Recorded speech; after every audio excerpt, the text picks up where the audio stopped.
এই দেবী শক্তি এরাই আগামী দিনে আমাদের বল ভরসা। মায়েরা তৃণমূলের 500 টাকার চক্করে কেউ পড়বেন না। সব মাকে, দিদিকে, বোনকে বলবেন বিজেপি যেদিন পশ্চিমবঙ্গে সরকারে আসবে তার প্রথম ক্যাবিনেট মিটিংয়ে অন্নপূর্ণা যোজনা চালু করে আপনাদের 2000 করে আমরা টাকা দেব। মায়েরা আপনারা বলবেন আপনার সমস্ত প্রতিবেশীকে রাজস্থানের মুখ্যমন্ত্রী ভজনলাল শর্মার মতো আমরা যেদিন সরকারে আসব আপনারা আনবেন, তার পরের মাসের 1 তারিখ থেকে 450 টাকায় গ্যাস পাবেন। আপনারা সবাই জোর গলায় বলবেন আনুন, বিজেপিকে দেখিয়ে দেব কিভাবে কাজ করতে হয়, ডবল ইঞ্জিন কিভাবে কাজ করে। কেন নরেন্দ্র মোদীজিকে আপনারা আবার আনবেন? আমি আশা করি ইতিমধ্যে ফলাফল হয়ে গেছে। কারণ তেলেঙ্গানা, ছত্তিশগড়, মধ্যপ্রদেশ, রাজস্থানে যখন ভোট হয়েছিল তখন কোনো বিজেপির নেতা মন্ত্রীরা বলেনি এটা সেমিফাইনাল।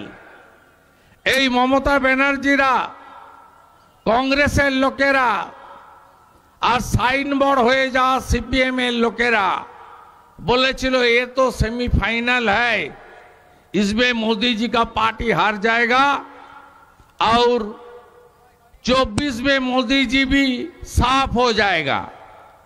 किंतु छत्तीसगढ़, राजस्थान, मध्य प्रदेशे भारतीय जनता पार्टीर विपुल जয়ের মধ্য দিয়ে প্রমাণ হয়ে গেছে গোটা দেশে যদি কিছু কাজ করে থাকে সেটা মোদি গ্যারান্টি কাজ করছে। মোদিজিকে মানুষ আবার প্রধানমন্ত্রী করতে চায়। কেন করতে চায়? তার কারণ হলো তিনি এই 10 বছর প্রায় এই সময়কালে গোটা পৃথিবীতে ভারতবর্ষকে উচ্চাসনে নিয়ে গেছেন।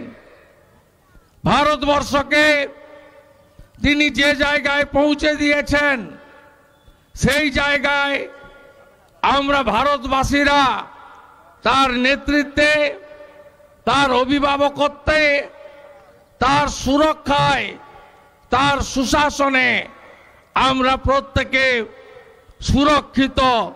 তাই আমরা নরেন্দ্র মোদীজিকে আগামী লোকসভা নির্বাচনে 400-র বেশি আসন নিয়ে ক্ষমতায় আনব।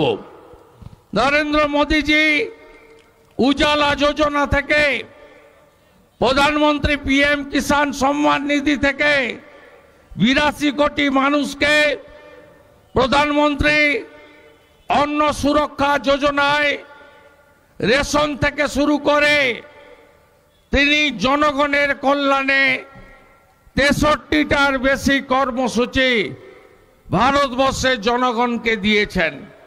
দুর্ভাগ্যজনক হলেও সত্যি পশ্চিমবাংলায় জনগণ টাকা দিয়েছে কেন্দ্র, আর স্টিকার লাগিয়েছেন পিসি, জনগণ সুযোগ পায়নি। পশ্চিমবাংলায় আবাস যোজনার সুফল আপনারা পাননি, ইজ্জত ঘরের সুফল, শৌচালয়ের সুফল আপনারা পাননি। বাড়ি বাড়ি জল সরবরাহ সব গ্রামে, সব শহরে, সব পাড়াতে এখনো জল পৌঁছে দেওয়া যায়নি।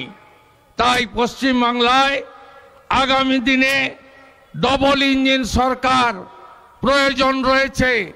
ডবল ইঞ্জিন সরকার হলে কিভাবে কাজ করা যায়, গুজরাটে, উত্তরপ্রদেশে, আসামে, এমন রাজ্যগুলিতে যেখানে ডবল ইঞ্জিন সরকার আছে সেখানে মানুষের উন্নয়ন কিভাবে হচ্ছে আপনারা তাকিয়ে দেখুন।